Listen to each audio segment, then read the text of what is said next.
just say a few words. The California Manager Review is published by the Haas School of Business at UC Berkeley. We're 60 years old. We have a very distinctive niche. Our goal is to publish research which is good based on good academic credentials, but which also are relevant to the practice of management. So when we look at a manuscript, we say to ourselves, the first question is this something which a manager could learn from? Could he or she read it and improve their practice? Might it be the kind of publication that could be used in an executive program or an MBA or undergraduate classroom? In other words, are there practical things one can learn from it which would improve the practice of management and the learning of management? The second criteria is it based on solid research? Does the author demonstrate, understand what has been previously written and how his or her work adds to that process? Is it the kind of research that is likely to be accessed and cited by other scholars? And the third is it accessible? Is it readable? We don't want formulas. We don't want mathematical symbols. We want something which a broad audience of academics and practitioners and indeed a general public can understand. So that's a distinctive niche. It distinguishes us from traditional academic journals, which are oriented just to faculty. It distinguishes us from the Harvard Business Review and the Sloan Management Review, which are primarily, again, on the opposite side, oriented to practitioners. So our goal is to speak to both audiences. So that's a narrow focus. On the other hand, our otherwise focus is very broad. We have a very international focus. I just recently checked, there are about 40 different countries from which authors have come in the last 3-4 years. So we have an international editorial board, and our scope in terms of substantive areas is very broad. So we publish work on corporate strategy, leadership, human resources, marketing, sustainable management, a lot of work on management of technology, digital transformation, artificial intelligence, open innovation. So the scope of what we publish is very broad in terms of management topics, but our narrowness is focused on meeting those criteria. We put a lot of effort into publicizing the manuscript which we accept. We produce videos. We're the only journal which produces videos for each article which we publish, and they're very widely circulated on YouTube and very, very accessible. People find them a useful way of understanding the research that we published. We have a very large impact factor, which has grown very substantially. So our work is very heavily cited. And in addition, we also have done a number of features to drive traffic to our website, which in turn increases access, we hope, to our journal. So that in addition to the videos, we have an insight feature, we have cases, we have a number of other things that we publish, which are complementary to the review. I would say that the best advice I could give to authors is when you decide where you want to submit your research, look at the review, look at the journal. Read through its publications, see what kind of research and perspectives are featured. Look at the citations of your manuscript. Who are you citing? And that would be not a bad cue for understanding where you want to submit your research. So I get a lot of submissions. Some people write to CMR and they just have an idea or an outline or a brief manuscript, and I give them responses. I say, this might work for us, this wouldn't work for us. But most people submit us through Scholar One, the management portal. So I'm sorry, and then I go through those manuscripts and we decide which we send out for review and which we don't. We also publish online so that when we accept a manuscript, you need not wait for it to appear in the next issue. but it can be much more accessible right away online, and that increases visibility. So we are always looking for new manuscripts. We're always looking for special sections and issues. We work very hard at trying to reach out to scholars, and we are really very interested in increasing the number of countries and universities which review for us and which submit manuscripts to us. So we are very open to expanding our our scope. Again, one thing I would say is the accessibility is important. So if you're doing correlations and symbols and mathematical symbols and testing hypotheses, that's not going to work for us. It has to be readable, and we put a lot of effort into that, and we hope our authors appreciate that. So that's a rough summary. We also publish special issues, but we are open to any broad articles on management virtually in any field, perhaps except finance or accounting. But otherwise, we do a lot of work in organizations, technology, marketing, decision-making, leadership. So our focuses are, the breadth of our publications is quite broad. So let me stop there. I'll be happy to answer, of course, questions and comments.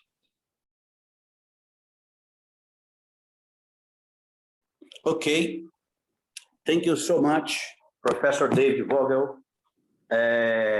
You say us that one of the main changes and the main objectives of California Management Review is to ensure that articles can be read and are useful for academics and management professionals. Yes. Okay, so I ask you, what are the main challenges in this task?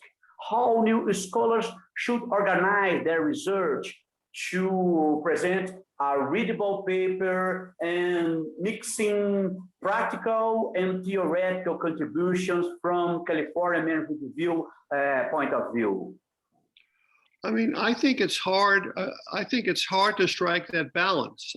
We get a lot of submissions which have excellent research, but they're just too narrow. They're too academic. They don't have a broad appeal. On the other hand, we get, submissions by consultants or people which tell a manager, this is what you should do to improve, but they don't provide any research and evidence to support their recommendations and their insights. So it's really a question of striking a balance. We appreciate that it's a hard balance, and many academics are used to writing for other academics. And we want people to write for other academics, but in addition, we also want them very much to focus on work which can improve the practice of management. Okay, thank you so much. Professor David Alfred, you are leading a great journal of entrepreneurship, focus on small business and some perspectives of entrepreneurship and innovation and the strategy. Could you complement this idea from Professor David Vogel and then make your presentation, and then we will return to Professor David Vogel to present a counterpoint and contrast the ideas, trying to help us to understand the general picture and the contributions from your side. Could it be?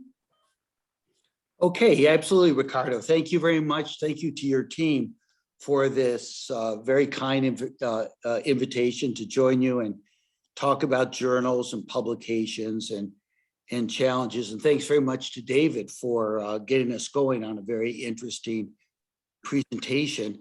And I think David made a very important, salient point when he emphasized the importance of readability in his journal. And when he's doing that, he's not thinking about the researchers who are writing the articles. He's thinking about the consumers who are reading the article. And I think that reveals a key thing in research that I didn't realize till I was much older. I used to think that research was about, one person would do their research, write it up, and the research was a one person or a team activity. But I was neglecting what's the gold standard of at least the valuation of research. It doesn't have value until a colleague someplace says, oh, that's interesting. That's in every field I know, that's the gold standard. That means it's good if translated, right? It's good.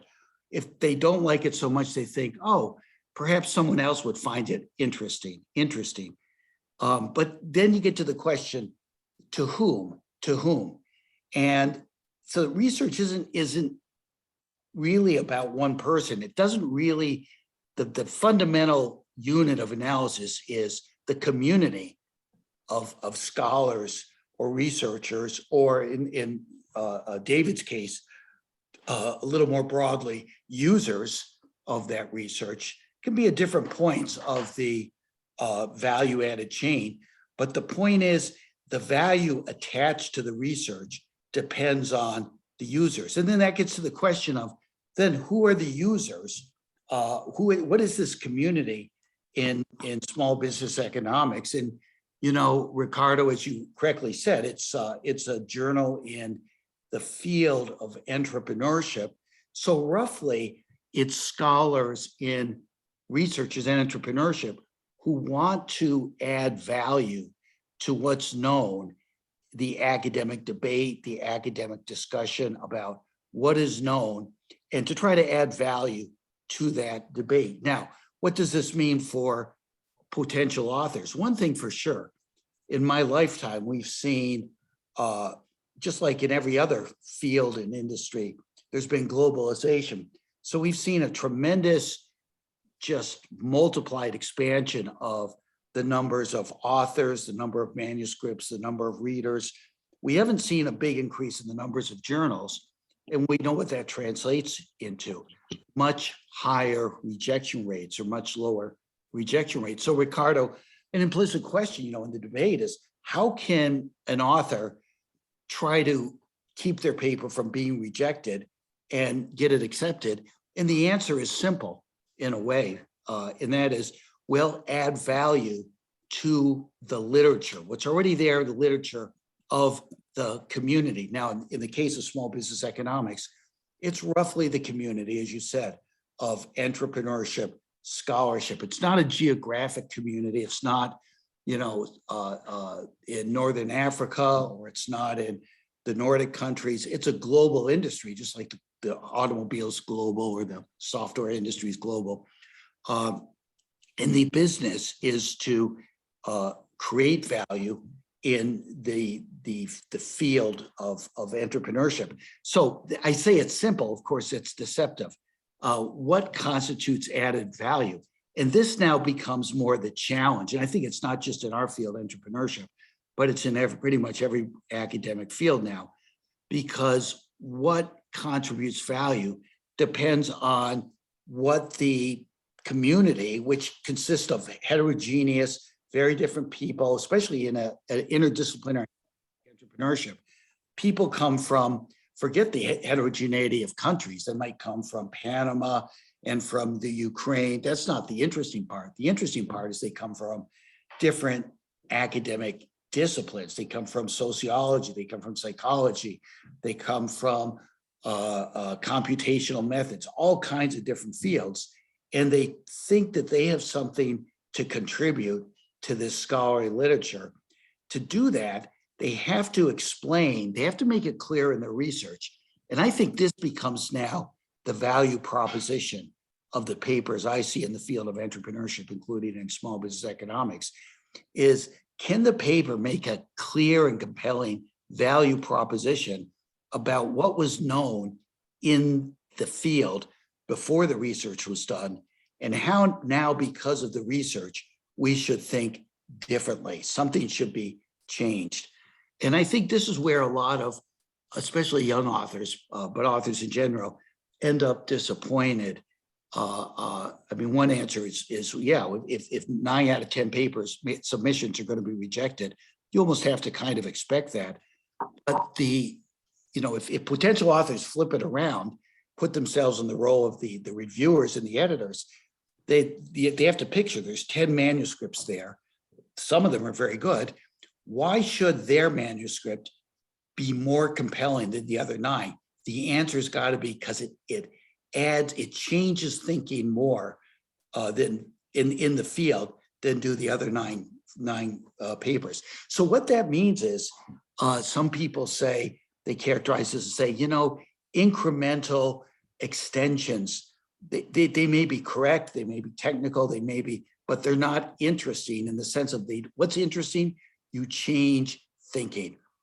And you cannot expect as an author, the editors and the reviewers to know exactly what thinking on the issue is, because like any field, there's a plethora, a heterogeneity of different topics, different subjects, fields, so that any one reviewer and editor may not be exactly up to date. It's incumbent on the author to make it very clear. Sometimes people say literature review. I hate that phrase, actually. That's way too passive, like you get it off the shelf and put it in the paper. No, you have to craft the literature to make it very clear how we got up to this point in thinking, where the gap is, what we don't know, and how the research you're going to do fills that gap. That's actually the value proposition, value added. That's what the editors are going to look at, and they're going to compare your value added with other value addeds in other manuscripts. Now, what about the papers that don't make it clear? A lot of young people, I find, they assume, well, surely these experienced editors and referees, they know the literature better than me, so I'm not going to assume to tell them why my paper is important. Well, the problem is the uncertainty, because in fact, given this massive literature, most of us don't know exactly every topic, and therefore, if the author doesn't tell us, we're not going to go out and read through the literature and sift through articles and figure it out ourselves. We're going to turn to the other 9 or the other 99 articles that have done this. The uncertainty will reduce the value of the manuscript. So if an author doesn't make it very clear what exactly their paper is contributing, it's almost off the shelf. Doesn't mean it's a bad paper. It just means it's a kind of a question mark. And in that sense, journals are becoming like corporations. They're risk averse. If they don't know, they'd rather put their bet on a paper where they can see very clearly, or well, they can project what the value added is. Now, you have to say, we're always dealing with new ideas, and new ideas are inherently uncertain. The literature is full of great ideas that were rejected by top journals in their fields.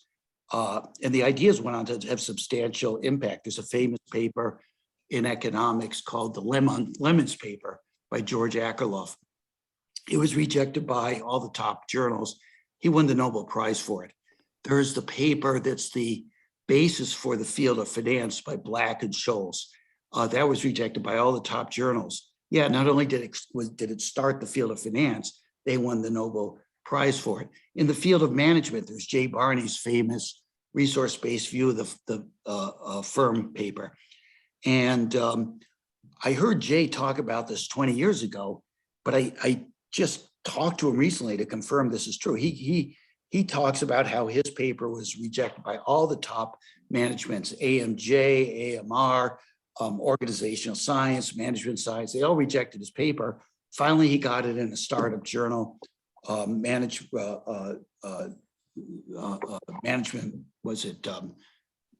studies,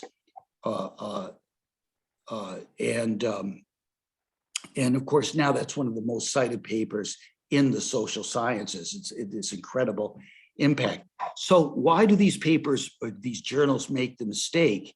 It's in a way it's just endemic, inherent in our business.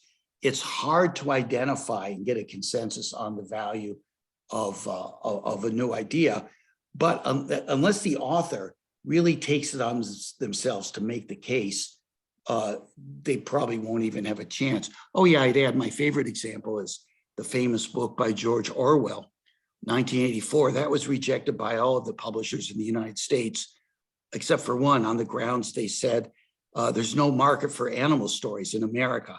I mean, it's not trivial but that's what the whole peer review process is about, to try to identify, are we learning something from this paper? Yes, that we didn't know before, but yes, that matters to us. And if a paper can pass those hurdles, then it's more likely to be accepted and published. So I hope that's helpful. Okay, thank you so much, Professor. You say us that one of the main goals and challenges of small business economics journals is to ensure that the articles can be useful for academics and professionals and management and entrepreneurship, and that they have to be impactful, okay? But what are the main challenges in this task? How should new scholars organize their research so that they use it in an impactful way and try to create a real impact research to academics and management professionals? I mean, Go on. I mean, I think I was asking about small business economics, no?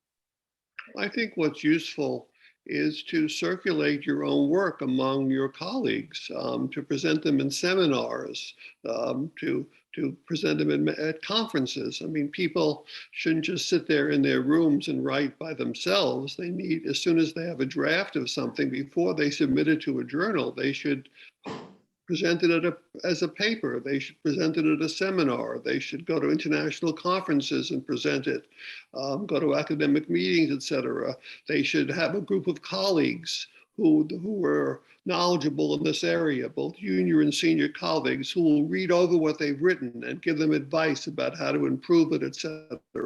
So I think, being part of a community of scholars and a community of students is very, very valuable and important. And I think, the advice I give to younger people is, identify a bunch of friends and colleagues and senior people perhaps as well, who you can talk to and who you can send your work to and who can give you good feedback. I think that's very helpful. I think that too many authors don't get enough feedback from their colleagues and from other academics. You should have a list of people around the world who you send this draft to and say, what do you think?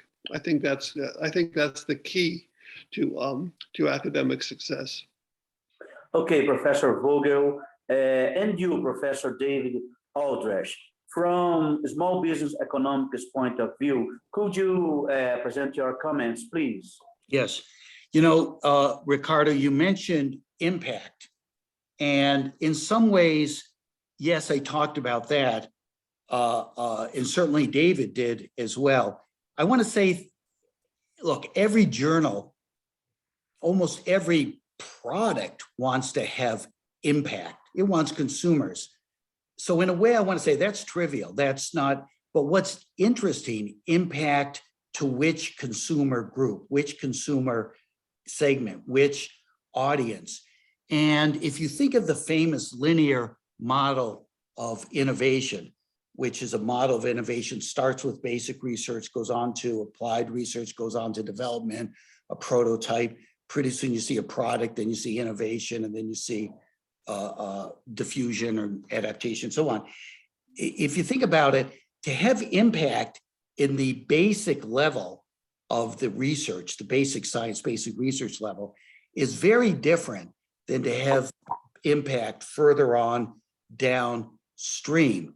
Now, in fact, we know, say from the COVID vaccination, we needed each element of the whole stream to get those vaccinations in our arm. We couldn't just do it with the basic research. We couldn't just do it with some guy with a needle saying, let me put this in your arm. We need everybody. But the point is, I would say the impact or the value proposition for a journal like David's is a little bit different than for a journal like Small Business Economics. Yes, we both want to have impact, but he's looking for impact a little bit more in the downstream the practitioner audience.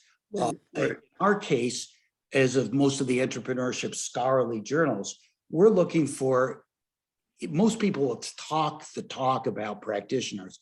The truth is, the impact we measure, the impact we look for, everything that motivates us is impact at the basic research level. We're trying to influence the way that researchers, scholars think about entrepreneurship. I could add, some people would say, and we hear criticism say, well, how's that useful to real managers and business people? My answer would be, how were those scientists who 2 years ago were tucked away in a lab doing experiments and so on, trying to develop a vaccination, how are they useful? Well, 2 years later, when we have the thing in our arms, we know how they're useful. That's the process of the innovation model. But they can be impactful. They don't have to be impactful to everybody in every way, but they better be impactful to somebody in some way. Otherwise, they're out of business. Okay, thank you so much. I would like to know from Professor Flavio Hourneaux' point of view, could you present for us your questions and comments, please, Professor Flavio? Sure, Ricardo. Thank you for both Professor Vogel, Professor Aldrich, very important information for us. I ask regarding this impact subject, I'd like to ask them what they think. How can we, in management literature, in management research, how can we increase our impact to the society in general?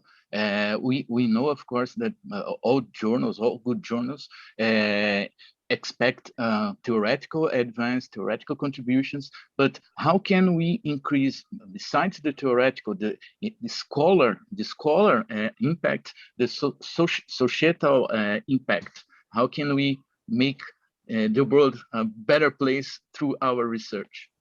I mean, I think that I'm not sure journals are the best vehicle to do that in many cases. I think, doing executive education, speaking to business audiences, I think is probably the most effective way of having a broader impact. One can write articles for popular publications, magazines and newspapers, et cetera. So I think, journals could be one way, but I think in many cases there are other vehicles by which scholars can take their work and popular writing and executive education, speaking to management audiences. So I think those are very effective strategies to have a broader impact. So I wouldn't necessarily only confine it to journals. Yeah, I think David's exactly right. I think that I was on a wonderful panel at the Academy of Management. I guess it was in Boston. I don't know where it was, on Zoom, right? This last meeting, and the title was "Putting the Manager Back in Management." One of David's colleagues, David Teese, was on there, and a nice group of people, and really reflecting on this a very peculiar phenomena that the manager seems to be missing in the field of management. Now, I heard a lot of great thoughts and reflections, but one thing for sure, Flavio, your question is not isolated. Some of the best thinkers in the field are concerned about this. I think that the answer that various people kind of reflected on revolve around what David Vogel says, really, and that is the academic journals have their place, but they are only one place in all of the activities of either an academic, a professor, or a university. And when you see this much more as a multi-product, either organization, the university, or as us, as diversified, another colleague from, I guess, Ed Lazier, a colleague at Stanford University, had a famous paper about entrepreneurship, the jack of all trades theory. And he points out that entrepreneurs do a lot of different things. Well, so do professors. So that there is a link, but I think it's probably wrong, or there's other kinds of products out there, magazines, Harvard Business Review comes to mind, but all kinds of magazines and websites that are really involved in translation. So they're translating a lot of the more complex, difficult to absorb, understand. Yeah, let me just, I just want to add that we have developed a new platform at CMR called CMR Insights, which are roughly between 1,000 and 3,000 words. They're not peer reviewed. I just review them all personally. They're disseminated within a week or two. They have open access. They're not copyright. And I think, I've been very impressed by the quality of submissions that we get. So if you're interested in, a broader audience, that's as a sort of essentially it's a magazine or newspaper format. That's an easy way to go to write something that has direct relevance to management practice. And I look it over, we approve them, and they get within 2 weeks. And suddenly, many of them have a huge amount of impact in Twitter accounts and et cetera, et cetera. And people really access them and find them valuable. So that, that's another vehicle that we have established to enable direct impact to managers without having to go through the rigor of academic peer review. But I think it would be a mistake, David, to assume or even advocate that the scientists who developed the breakthrough COVID vaccination, they're the same people who should be putting the vaccinations in our arm. In fact, we know probably different people did clinical testing, different people did the distribution, different, I want to say economics or organization theory teaches us that, common sense teaches us that. So I think implicit in the question is, well, maybe there's something wrong. The question is, because I think we've seen in academia, the growth parts of universities, including UC Berkeley, have not been in the basic research. What they've been is in the parts, the cross-disciplinary, transdisciplinary, applied fields like informatics, biochemistry. Then we've got this whole other ring around universities, which is involved in translation, science parks, technology transfer. There's it's not really a management, it's a challenge for management, but it's just prevalent in the world as knowledge has gotten more important. Therefore, research has gotten more important, but so has its translation too. And I think with this, we see increased specialization. Still, if the field becomes irrelevant, and as a researcher, if we become irrelevant, that's probably not a good thing. Okay, Professor David Albrecht, you are talking about the specialization of the science, and a question that frequently arises in the academic debate is about required formats and other internal requirements imposed by us in our academics, in each journal in particular, okay? So, do you think that this can inhibit, to a certain extent, research with real impact and contribution? So, to what extent this could be done? To what extent? Let me hear the second half of the question. To what extent? The formats and requirements imposed by academy and by each journal in particular could inhibit research with real impact and contribution. If we assume that it's a reality, I ask you, to what extent this is a reality, or is even part of general imaginary? Well, I think it's a hard, as I suggested, I think our niche is a hard one for many academics to meet.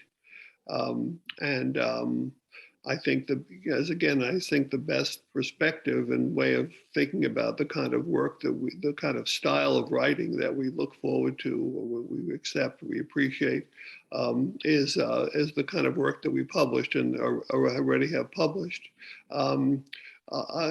Again, I think, one way for an academic to do that is to send your work around to colleagues and say, how can I figure out ways of making this, sounder, more accessible, more relevant, et cetera. So I think, submitting to a journal should be the end of the process, not the beginning. Okay. Could you comment on it, please? Me? Yeah, I think what you're speaking to is the distance, it seems like, between the requirements to publish an article that seem pretty far away from the real world, and they make the research pretty far away from the real world. And you're wondering, is that a good thing? How should it be changed? Should it be different? I think being a little bit older, I've seen the impact of competition in the world for research and ideas is very consequential. Those fields that can supply insights to the world, there's a tremendous demand for knowledge, all kinds of places. Sometimes it's public knowledge, sometimes it's private, sometimes there's people willing to pay, sometimes not. But those fields that are able to deliver tend to prosper and thrive. Now, I've seen that in entrepreneurship, that a generation ago, most people were saying, no, that's not a field, that's not legitimate, there's nothing of value. The journals kind of require something, they're fitting into a bigger profile. You have to remember, every field is in a bigger perspective of science itself. Some of those fields are going to prosper because they're adding value. Some of them are going to kind of wither away. I don't think as individual researchers, we can really judge that. All we can judge is what the journals want right now, in the last couple of years. If it doesn't feel right to us, I mean, it may not provide the answers today, but I can give you lots and lots of examples where research in management, strategy, the social sciences had tremendous impacts on thinking, the way we live 5, 10, 15, 20 years later. So the one thing I can test is that need for immediate impact. Basic research does not typically have immediate impact. Like the COVID vaccination, it took a little bit of time. Now, which field's going to pay off more, which kind of research? You know what? Nobody really knows. That is why research is so interesting. It's uncertain. But I think the expectation that of doing the kind of research for journals will be of use tomorrow is the wrong timeline. But I do think it's multiplied. I've seen it with my own research. I've seen it with other people's research. By being part of a conversation, you can impact the way thinking is, the way policies are, the way management practices are down the road in profound ways. But it's probably not going to be today or tomorrow. Working with new ideas, it doesn't work that way. Whether you're coming up with a new innovation, we know all the new innovations take time before they have impact. We know when lots of the entrepreneurial companies are launched, Amazon, Facebook, Google, they're met with a lot of skepticism. Now it seems kind of obvious they'll have impact. So in a way, my plea is, I guess, don't confuse the impact, short-term impact with long-term impact. And if it's involving basic idea, now, if somebody's not comfortable with that, then I would say, don't go to the more basic part of the spectrum of innovation, go to the more applied end. That's where you can see the impact. Put those needles into people's arms. You've just vaccinated a person. Get the next person up, the next person up. The people in the lab, who knows what they're working on, when it'll have impact, if it will. That's the nature of research, right? Okay, thank you so much. Now we are moving from the second part of this meeting.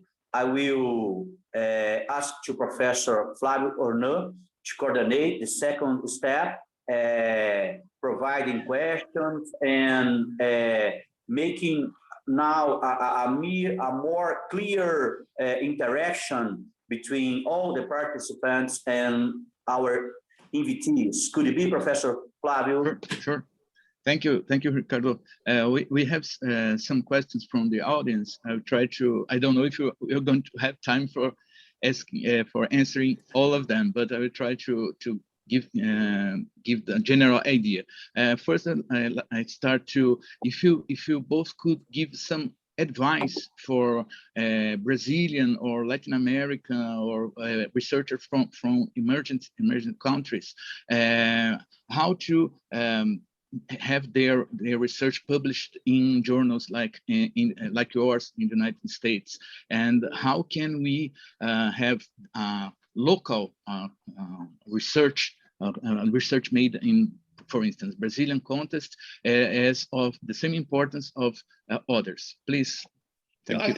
I think it's a challenge, because if you do a study about a Brazilian industry, a Brazilian practice, the question is, are people going to be interested in this outside of Brazil? So I think it's a real challenge you could do research in Brazil, but you need to figure out ways of linking it to a broader audience, broader theories, broader themes, etc. So, if you do a study of, this Brazilian company and this industry did this and that, and it worked out okay, that's not going to be very interesting. What you have to do is say, what's the broader implications of, how can we generalize from this? And so I think that's a challenge. It's probably the case. I think about my own journal, a case study from, it's hard to say. A case study from Europe or the US or developed countries is probably, we don't love case studies, but we're probably a little more open to them than a case study from a developing country. So I think when you're doing research from a developing country, you need to be very careful about thinking about its broader implications. What can an international community learn from it, and not simply other Brazilians? I used to hear that question all the time, towards the end of last semester, but it was about Europe. Europeans would say, why are all our papers rejected? There seems to be a bias for US data. And you know what? They're not rejected anymore. Well, they're rejected 9 out of 10 like everybody else. And I think the answer is that they've learned to do what David says. They thought the problem was that they were European, they were Italian, French, or whatever, possibly using data. But, it was more, the problem was, you can be writing papers with data from Illinois or data from Nebraska, doing a case study from Wyoming. Nobody cares. That's not what social science is about. It's not what management is about. Management wants insights that are applicable to more than a company in Illinois, or right. So I think of great examples, counterexamples. The wine industry in Argentina, there's been lots of learning about the networks. Hernando de Soto, you may know his name, the great scholar from, I'm not sure where he's from, Latin America, we'll say, right? Argentina, I don't know.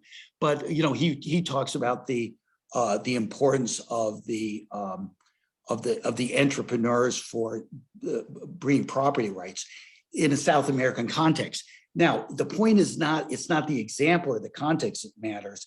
It's the learning, is what David said to the rest of the world. So probably my experience in Europe then is probably projecting that, is that it's not a problem of the location. It's the problem of the scholarly craftsmanship. It goes back to add value to a literature. Nobody cares about Wyoming. Nobody cares about France. Nobody cares about Canada. What we care about are these issues, these topics, these themes. They can be put into context, but it's probably the way forward. And this is what we've experienced in, it's just kind of this diffusion process around the globe. The way forward is through events like this, to start to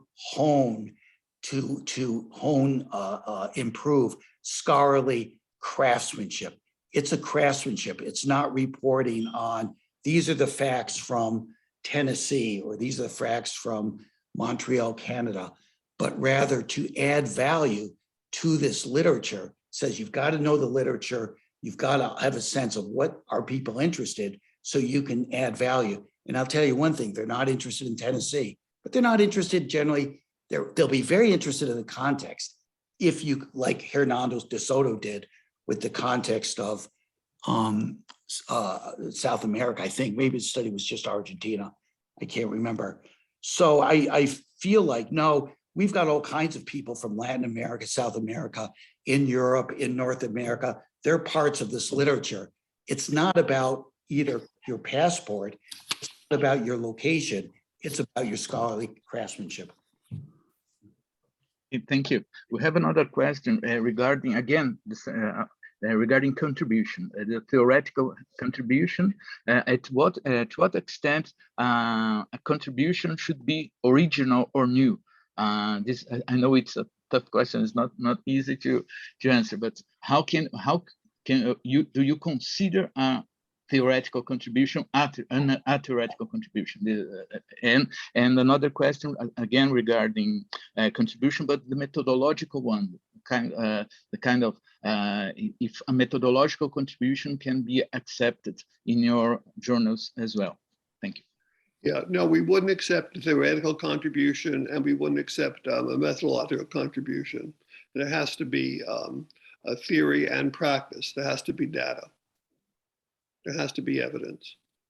There has to be empirical research of all different kinds. There can be very diverse kinds of empirical research, but there must be some evidence, some data, some research that backs up, that links to the theory. You know, work on methodology, literature reviews, for example, we don't publish. We wouldn't consider those. It's a great question. You know, does it have to be original? And I think it's that's what I meant by add value to the literature, because you know, it sounds obvious. Sure, of course, it's got to be original. Well, you know what? What does it mean not to be original? What it means not to be original is plagiarism. No, small business economics tries not to publish plagiarized articles. That's kind of obvious. So don't plagiarize. That's kind of obvious. But when you get into what constitutes originality, especially meaningful, now I'm back to high impact, important originality, I'm fascinated by that question, because apparently the colleagues, the peer reviewers and the editors who rejected George Akerlof, the Nobel Prize winner on his 11, they said, this is not original enough. Same thing with Jay Barney on his resource-based view of the firm. It's not original enough. I can see the arguments, by the way, for both. I'm fascinated by, there was a Nobel Prize winner in economics, Robert Solow at MIT many years ago, and he had a model of growth. And then Paul Romer came along and had an endogenous model of growth. Well, many of the Solow disciples said, you know what? They didn't accuse him of plagiarizing. They called it a trivial extension of the Solow model. Not really original, trivial. Meanwhile, the advocates for Romer said, this is Nobel Prize winner worthy. Well, he won the Nobel Prize, I think, 2 years ago. I guess they were right, although I guess the Solow advocates would say the Nobel Prize Committee was wrong. I mean, the judgment involved, but it involves around, I think my point before is the author's got to make the case themselves in the manuscript explicitly. Why is this original and where is the originality? And don't leave it to the reviewers and editors to think, okay, you guys figure it out. You're smart. That's for sure. And but that's where the battle's fought for sure. Is it important? Is it original? Okay, thank you. We have another question here regarding a more operational issue here, regarding to revise and resubmit process. Actually, resubmit to another journal. The question is, if I submit an article for a journal and it was rejected, when I am submitting again to a new journal, should I mention that it was rejected before? It's a curious question. I don't think there's any reason to do that. Yes. There's any reason to do that, no. Yes, I haven't thought about this before. I don't know. I would say, no, there's no point. I mean, I'm submitting it to this journal and you're hoping will get in. Yeah, I don't think it. I don't think that. No, I wouldn't say that. I couldn't. No, I wouldn't want to know that. Well, young man, let me give you some advice. Don't try it in your romantic life. Yeah, good advice. Yes, thank you. Thank you for both personal and academic advice. Another question, actually, this is my question here. We have seen a lot of research about COVID-19 and its impact on anything. And to what extent do you think this research will last? In other words, for how long it will be interesting for journals to publish research, and to what extent it would be original or new? No, that's a really good question. I already feel a fatigue when I get all this COVID stuff. Enough. I guess COVID will be around for a while. But I do think there are some limits to how much we want to focus on COVID, because, you know, we're 5-6 years from now, it may not appear. I mean, I think the question is, what are sort of the broader implications of what's going on? For example, a lot of people interested in how this is going to affect people working remotely or going to the office. That's a big deal. That's important. It has impacts on marketing, et cetera. I think we have to, I find myself having to be careful. We have published stuff. We have a new issue coming up on supply chain challenges in COVID, what their implications were. I think that's interesting. But I'm a little unloving more and more stuff on COVID, and sort of enough. No, you know, David, the problem with these young people is they grew up without libraries. I love the library behind you, without real books and journals. And one of the things I used to do when I was their age, I'd go into the library and I'd kind of browse through back issues of journals. And you could see, even back then, you could see these bubbles, these trends, these fads would come. You know, it doesn't matter what field. You know, in management, there was the Japanese just-in-time techniques, all kinds of wild stuff, right? It would be an interesting research topic in itself, to kind of identify the fads, identify their life cycle with their bubbles, the real bubbles, just like we have financial market, real estate bubbles, fashion bubbles. You know, research, you know, it's sure, sometimes managers are accused of being driven by profits. That's controversial, but one thing for sure, journal editors are driven by profit, or rather impact factors, right? It's the same thing. And those impact factors, I don't want to defend it, but that's the way it is. Those impact factors are certainly shaped by the bubbles. So when they think there's a hot trend, you can see the downloads, the citations, all the hits on social media. Sure, some article might be better, but if it's the right topic, the right trend. Yeah, though I think it's important to know there's a lead time issue, so that Yes. We have to think about, you know, when I get a piece on, you know, dealing with COVID challenges, well, this piece is not going to appear even if we accept it for 6 months or 9 months. I have to say to myself, you know, will anyone be interested in this Right. 6 or 9 months from now? That's what I mean. That's what the editors will think about. I have to think about that. And so that's exactly right, because the bubbles do end. And the trends, I mean, to say there's a bubble doesn't mean it goes on forever, just like the real estate bubble. So I just wanted to say, this is a part of research. And when people select their topic, when you think about impact, and it's very hard for young researchers, is my research good? Well, to some degree, the market valuation, meaning do the journals want it or not, that is the measure partly of, is it good? And they are living a bubble reality. But as David says, those bubbles don't last forever. Personally, as a betting person in my own research, I never really bought into the COVID. I probably try not to buy into bubbles but I also don't try to buy into the stock market swings either. So that's just my personality. Well, I mean, a good example would be climate change. So I think that's an ongoing, you know, Well, you know, David, I to be don't see that as controversial, you surely remember, I don't see that as me. I don't see Yeah. that as. do you remember I the think- Club yeah, of Rome, the limits to growth? Yeah. That so came in that win. And you know what? I know that many things that seem like they're here forever, they actually, now that some things are here for longer, for sure. And I would certainly, I'm not going to really argue with you, but if you take a long enough view, it's amazing how most topics come, go, and evolve. And the ones that really stay, you know, there aren't that many.